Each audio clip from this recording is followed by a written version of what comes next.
This is ominously the second anniversary of the wretched and atrocious Hamas attack on innocent Israelis that was perpetrated in the Negev desert exactly 2 years ago today. And the repercussions of that, of course, are still being felt, although today there is some possibility, thanks to the efforts of President Trump, that that war may be in its final stages. And that's something we will want to discuss. It's a harvest moon. Those of you who are inclined to look at finance historically will know that October is a dangerous month for financial markets. The October 1929 great crash occurred, of course. Some of us who've been around a while might remember the October 1987 crash. And then, of course, there was October 2009. So, we should be on our guard. These are dangerous times. Certainly, risks have accumulated. I just want to look at politics first, as I normally do. Now, it's become quite fashionable amongst market commentators and business leaders and investors, that politics is noise. I've made that comment myself over some years recently, and that it's the economy, stupid, as Bill Clinton once said. But the economy is very largely determined by what happens in politics. And long term, it's political developments which evolve institutions and which evolve, how the economy develops and how culture develops. So politics is absolutely fundamental, and we cannot avoid it. There was a French mystic philosopher by the name of Charles Péguy who said that everything begins in mystery and ends in politics. We'll unpack that another time. In the UK, Prime Minister Sir Keir Starmer, has gone into a rather defensive stance. Now, I actually think that Starmer has performed well on the world stage, but he is increasingly looking challenged at home, and we'll unpack that. In France, well, it's a revolving door, I'm afraid. Last month, when we convened, François Bayrou was on his way out, and we didn't know who would be the new man. The new man was by the name of Sébastien Lecornu, and he's now out. He resigned yesterday because he couldn't form a government. And that means that La Belle France is now in an extreme political crisis, which we shall discuss. Germany, I've been there recently, and there's lots to say. Most importantly, Merz is banging the same drum as many of his counterparts in the UK and France, namely that the welfare state is out of control and that it's becoming unaffordable and that Germany is living beyond its means. I'll come back to that. In the USA, huge political repercussions from the assassination of the populist philosopher, if you like, Charlie Kirk, which is having repercussions. Japan, more instability, but good Lord, the First Lady Prime Minister in that country. And that comes almost on the same day that the Anglican Church appointed the first female Archbishop of Canterbury. So, ladies, you're on the march across the world. And it does look very much like some of the new emerging right-wing political parties in Europe, not least, will be having female leaders. I also want to just flag up this horrible rise of anti-Semitism, which is noticeable across Europe, but noticeably in the UK, further to the awful attack on the synagogue in Manchester last Thursday.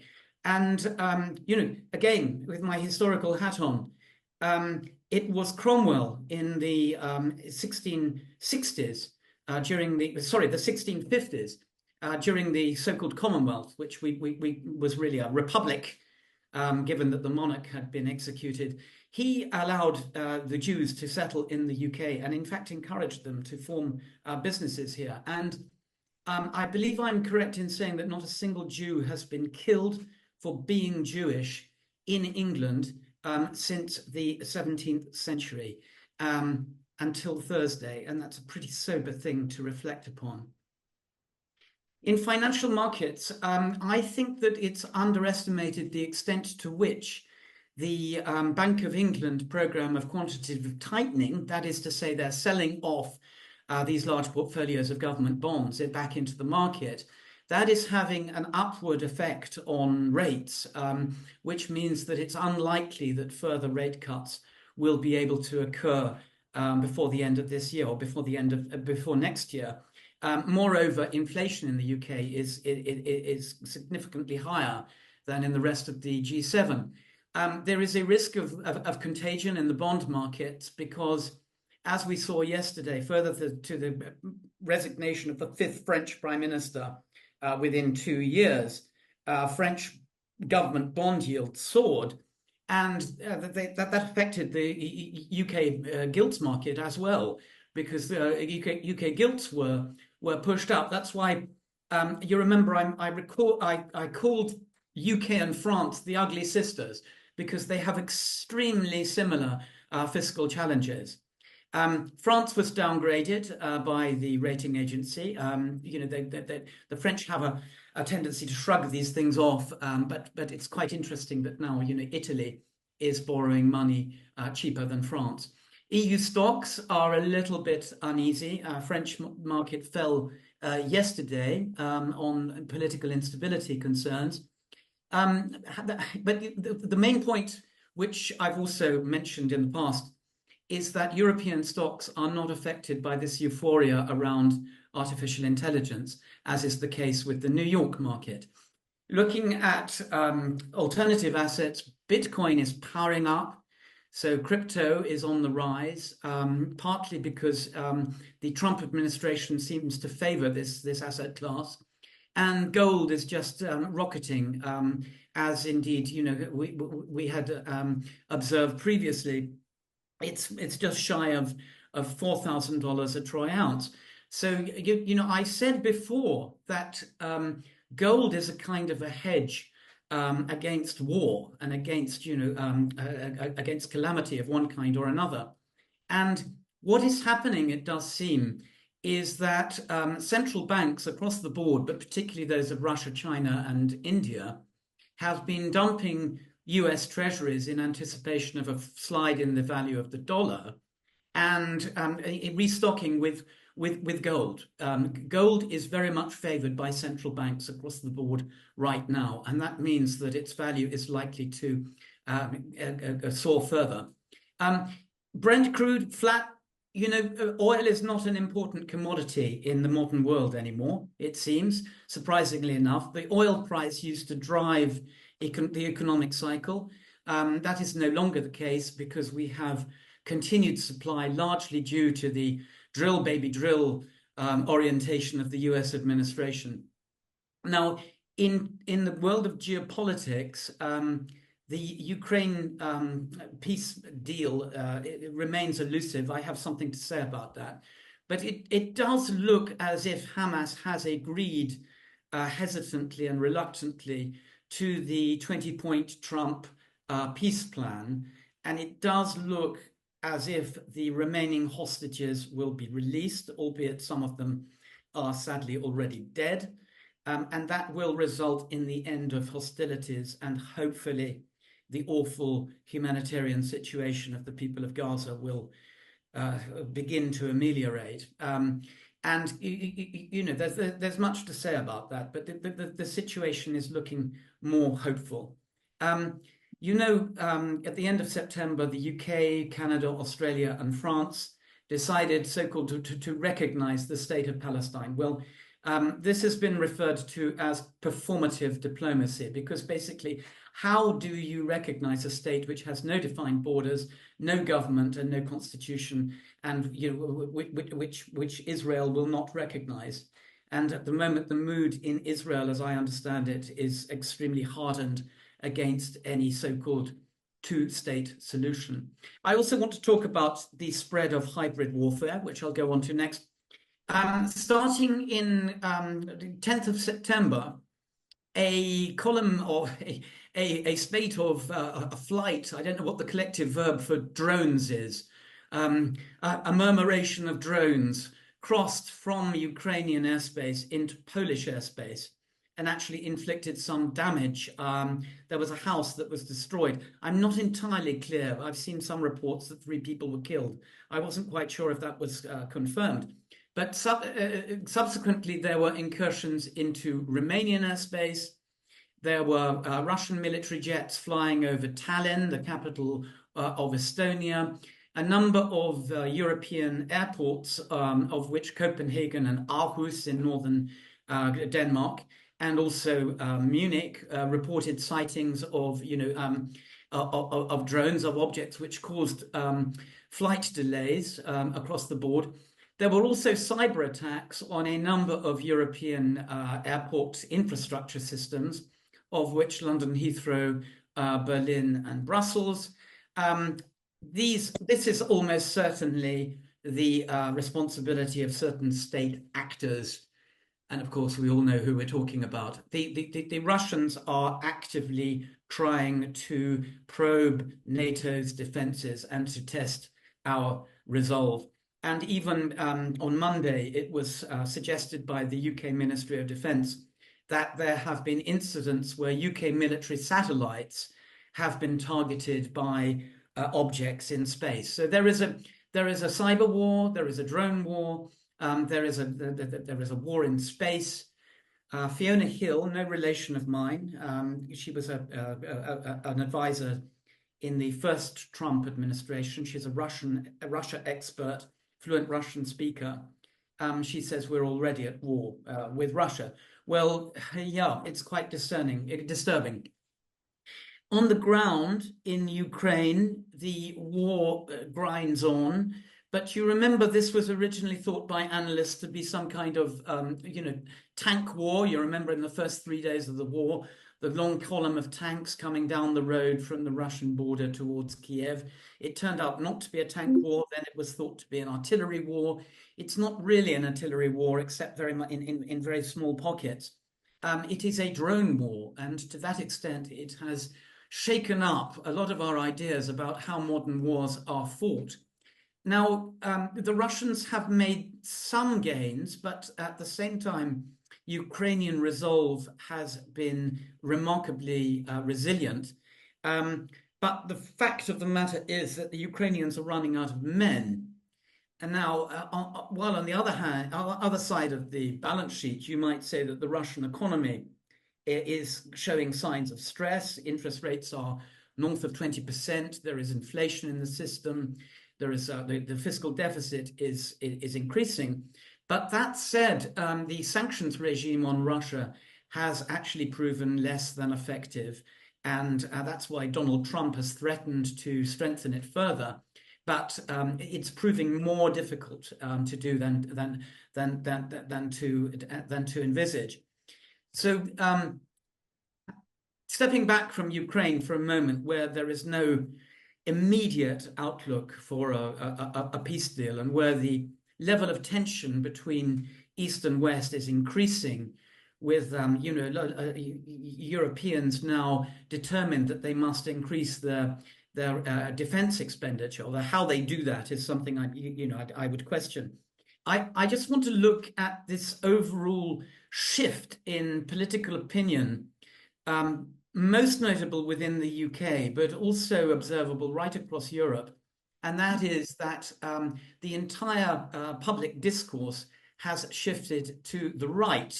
I say right, not necessarily far right, but it's gone into a conservative direction. And I would point as evidence of this the fact that 2 British political parties, namely Reform and the Conservatives, are now actively talking about repatriation rather than reducing immigration. They're talking about a desperate need to cut welfare.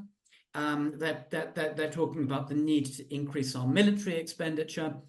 So this has now become mainstream to the extent that even the new Labour Home Secretary, a lady, Shabana Mahmood, who is herself a daughter of Pakistani immigrants and of Muslim heritage, is talking about, toughening up the rules on asylum and making it more difficult for people to claim asylum in the United Kingdom.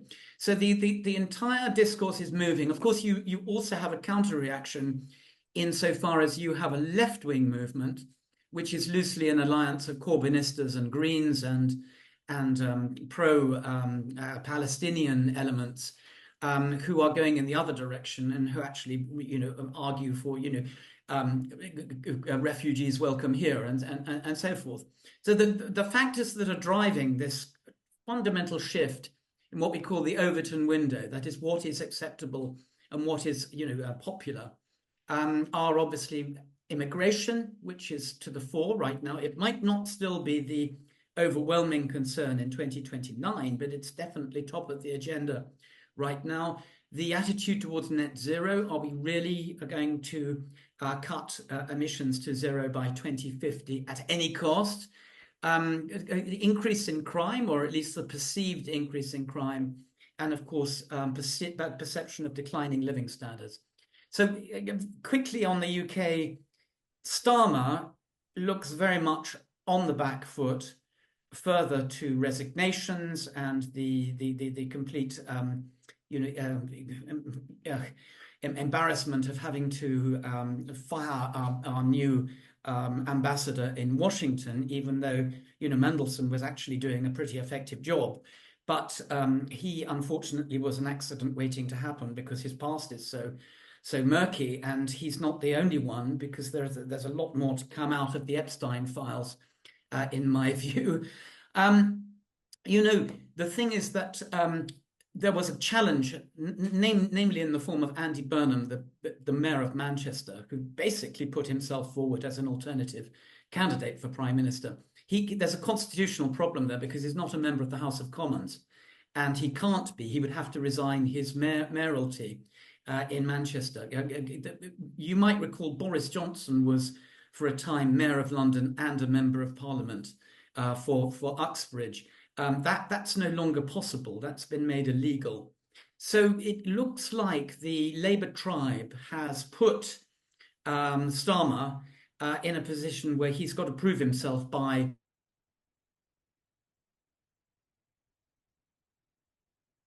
May 2020 Wales, and if he fails, if Labour does badly, he will pay a price. One of the big things to come out of the Trump state visit in 18th of September, apart from a wonderful banquet with His Majesty the King, was this so-called tech prosperity deal. Now, I haven't got time to go through this in any great detail, but the main driver for growth, it seems to be, is the idea that these big tech firms are going to build massive data warehouses in the UK, and some of them are already planned or under construction. These things consume enormous quantities of electricity, by the way, and there's a whole issue about whether our power generation capacity will be sufficient to support them. But there are doubts. I've already mentioned cyber attacks.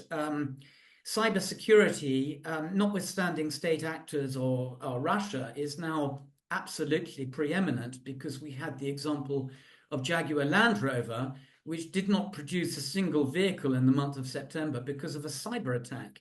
And it wasn't so much Jaguar Land Rover which was damaged as its supply chain, which had to be supported, effectively bailed out with government loans. So cyber warfare of one kind or another, and this appears to be criminals who are seeking, to get ransom of one kind or another, is a major issue right now. On AI generally, I have expressed skepticism that AI is going to transform our lives as radically and as quickly. And this is something we could discuss at great length. But I do refer you to a discussion, a BBC interview with Professor Carlo Rovelli, who is one of the leading theoretical physicists in the world, based here in the UK. And his skeptical comments about the rollout of AI, I think should be listened to. Excuse me. On the economic front, Rachel Reeves has got a huge challenge ahead of her because the news is consistently gloomy. There are some people who foresee better times ahead, of which PIMCO, the bond fund, but they're a bit of an outlier. The main problem is that borrowing is up, hiring is down, unemployment is up. And if you follow the so-called SARM rule, which says that if you have an increase in the level of unemployment, the rate of unemployment by more than 0.5% in any given quarter, the risk of recession increases. The housing market is static. Everything now depends on what rabbits Miss Reeves can pull out of the hat in her forthcoming budget of 26th of November. And depending on that, the markets will react. I think the chances that the markets will react favorably are less than 50-50.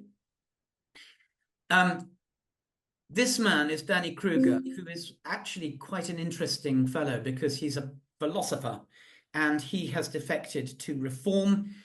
In a nutshell, what's happening is that reform, as well as attracting some, rather dubious types, and possibly racists even, is now also attracting intellectuals. And I would flag up, do Google Professor James Orr, who is a Cambridge philosopher and theologian, who is now powering a think tank which is behind the formulation of reform policy. So they should not be dismissed as ignoramuses. In fact, on the other, it does seem that a lot of ex-Tory minds are migrating in the direction of reform, and that's why the Labour Party is so worried, because they are genuinely concerned that they're going to be thrashed sooner or later by a slow process of death by 1,000 cuts, losing elections between now and 2029. The Labour conference spent more time talking about Nigel Farage than anybody else. You may think that's strategically naive, but Labour seems to be increasingly unable to solve the problems confronted by this government, even though this country, even though they've only been in government for just 15 months. This flag revolution, you see flags of St. George and Union flags everywhere.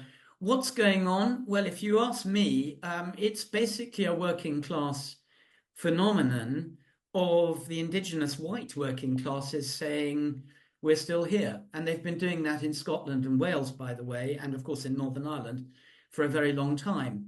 And I just think that shows that there has been a shift in opinion, which we discussed in terms of the Overton window. Let's go on to France.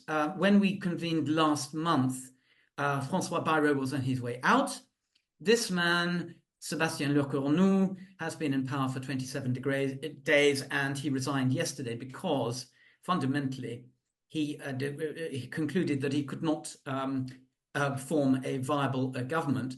And the main reason for that was that the centre-right Republicans, which are the analogue to the UK Tory party, basically refused to work with him. Macron has given him 2 days, 48 hours, to try again, but there's no reason to suppose that he's going to do any better in the next 48 hours than he has over the last 27 days. Now, this puts President Macron, who is the head of state, obviously, and who is the chief executive, but who depends on the Assemblée Nationale, the parliament, to get legislation and budgets through. This puts him in a very defensive position. He has now two choices. He can call new elections, but he knows that probably the next French National Assembly will roughly resemble the existing French National Assembly, possibly with a strengthened representation on the right from the Rassemblement National, that's Marine Le Pen's right-wing anti-immigration party. But the other thing that he could do would be to resign and to call a presidential election. And a lot of people I've spoken to think that, in fact, that is becoming increasingly probable. Now, under the French Constitution of the Fifth Republic, which was inaugurated the very month that I was born, by the way, so I've always followed these things with interest. It's not quite clear whether a president could actually call a presidential election and then be a candidate in his own right. You know, de Gaulle, who formulated the Constitution, always used to say, like Napoleon, that, you know, make it vague so that you can bend it where necessary. I think there is a 50% chance that Macron will resign before the end of the year. I think it's improbable, or less than 50% likely, that he would be a candidate. I think the most likely candidate on the right would be this young man here in the photograph, Jordan Bardella, who is only 29 years old, but has a huge following on social media, very charismatic, good looking. But does he actually, you know, have the skills to be president? Well, that's in question. The left would put up a strong showing from Jean-Luc Mélenchon, who is the head of La France Insoumise, France Unbowed, which is a very left-wing party. Unfortunately, we're just going to see more instability in France. The idea that they're going to resolve this in the immediate future is improbable. I think that's why you need a presidential election in order for a new system to be resurrected. People are even talking about the end of the Fifth Republic and the inauguration of a Sixth Republic with a new constitution. In the meantime, French bond yields soar, the deficit grows. The fiscal deficit is going to be 6% or more this year. The Italians are borrowing money more economically or at a lower cost than the French, as I mentioned. Germany, I'm running over, so I'll be brief. The Germans are in a state of reflection. Merz is well into the saddle, reasonably popular, but he is telling the Germans some rather uncomfortable truths, namely that their pension regime costs them about 31% of GDP, and given declining demographics, that situation is getting worse. Germany is in more robust financial health than either the UK or France, but its fiscal situation is deteriorating, and particularly given that its whole mercantilist economic model of exporting large quantities of automobiles and machine tools is now very much under threat. Germany has almost no tech unicorns.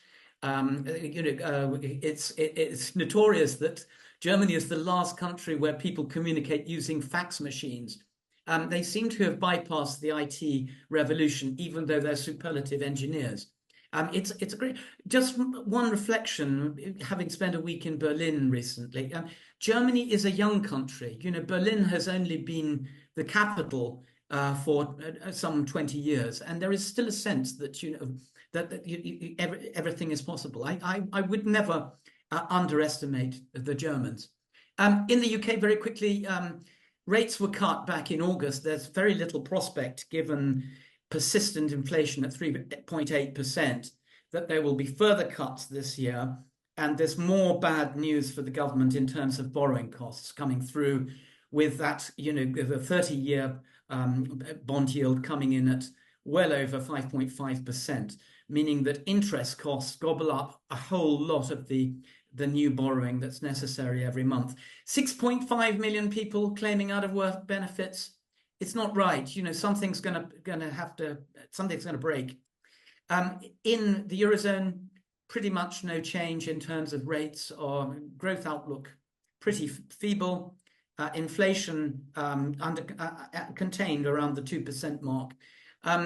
The spread between the German, so the French Trésor and the German Bund has widened to nearly 85 basis points. That's always a metric of, you know, the functioning health of the European bond markets. And Italy down to 3.57%. Giorgia Meloni being the darling of the right, insofar as she has created an environment of political stability in Italy, with a lot of European millionaires and billionaires, by the way, migrating to Italy. Sir Rocco Forte now is domiciled in Rome, would you believe? Well, of course, he is of Italian parentage. In the US, well, the Fed finally cut rates by 25 basis points on the 17th of September, but we don't think there are going to be any further cuts in line before Christmas.